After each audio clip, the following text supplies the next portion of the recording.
Assalamualaikum warahmatullahi wabarakatuh.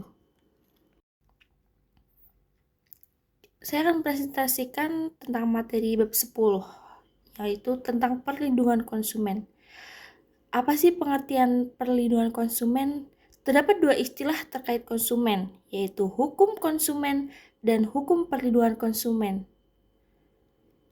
Perbedaannya terletak pada keseimbangan posisi pihak-pihak. Yang pertama, hukum konsumen berlaku ketika kedudukan konsumen dan pelaku usaha relatif seimbang. Sedangkan hukum perlindungan konsumen diperlakukan ketika kedudukan tidak seimbang dan konsumen berada pada titik lemah.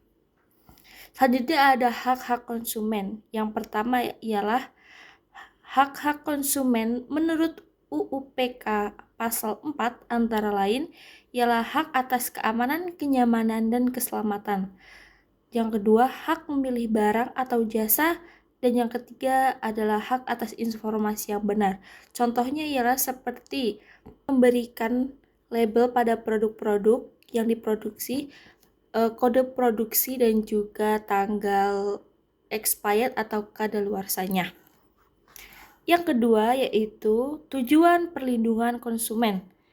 Asas-asas perlindungan konsumen pasal 2 UU PK yang pertama ialah manfaat, kedua keadilan, ketiga keseimbangan, keempat keamanan dan keselamatan, dan yang kelima kepastian hukum. Sedangkan tujuan menurut UPPK pasal 3 ialah meningkatkan kesadaran dan kemandirian konsumen. 2. Mengangkat martabat konsumen dari dampak negatif barang atau jasa. Yang ketiga yaitu memperdayakan konsumen untuk memilih dan menuntut haknya. Selanjutnya ialah tentang pelaku usaha dalam perlindungan konsumen. Yang pertama, hak dan kewajiban pelaku usaha. Hak pelaku usaha yaitu menerima pembayaran sesuai kesepakatan. Yang kedua, mendapat perlindungan hukum dari konsumen yang beritikat buruk, melakukan pembelaan diri dalam sengketa, memperoleh rehabilitas nama baik jika tidak terbukti merugikan konsumen. Yang kelima, hak lain sesuai peraturan perundang-undangan. Di sini kita ambil contoh tentang mendapatkan perlindungan hukum dari konsumen yang beritikat buruk, yaitu seperti menjelekkan produk kita, menjelekkan produk si penjual. Selanjutnya ialah bentuk pelanggaran pelaku usaha.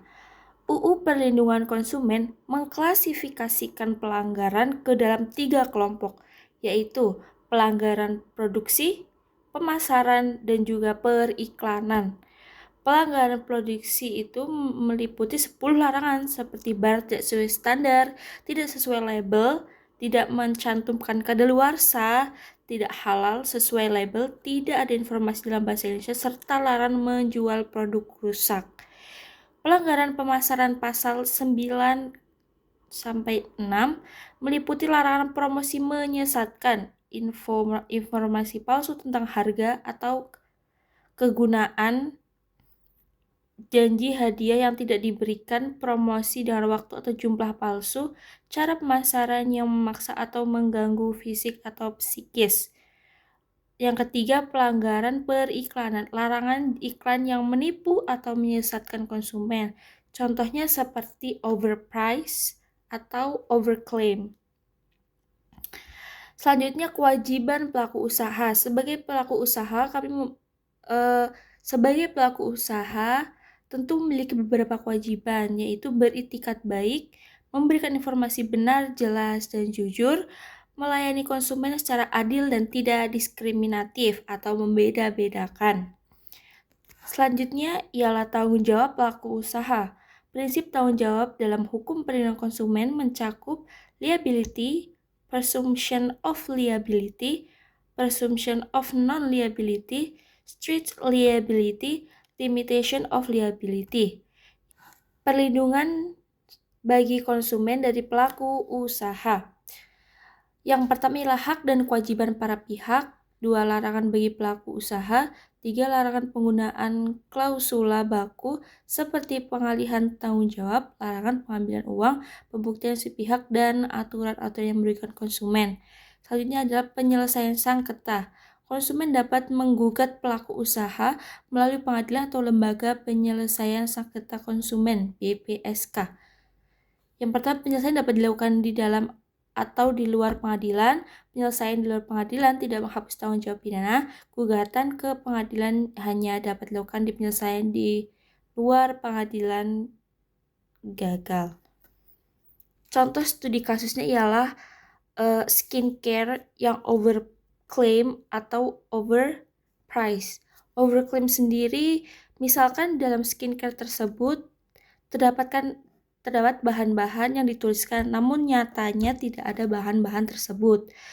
Selanjutnya ialah skincare yang overprice, yaitu skincare yang misalkan biaya produksinya itu dengan biaya yang diperjualbelikan itu selisihnya sangat jauh, seperti misalkan harusnya dengan harga 30.000, dia dijual dengan 300.000 atau 3 juta, seperti itu. Selanjutnya yang terakhir itu tinjauan umum Badan Pengawas Obat dan Makanan atau yang biasa dikenal dengan BPOM. Yang pertama ialah pengertian dan latar belakang. BPOM adalah lembaga pemerintah yang mengawasi obat dan makanan, dibentuk melalui Kepres nomor 103 2001 dan bertanggung jawab kepada Presiden.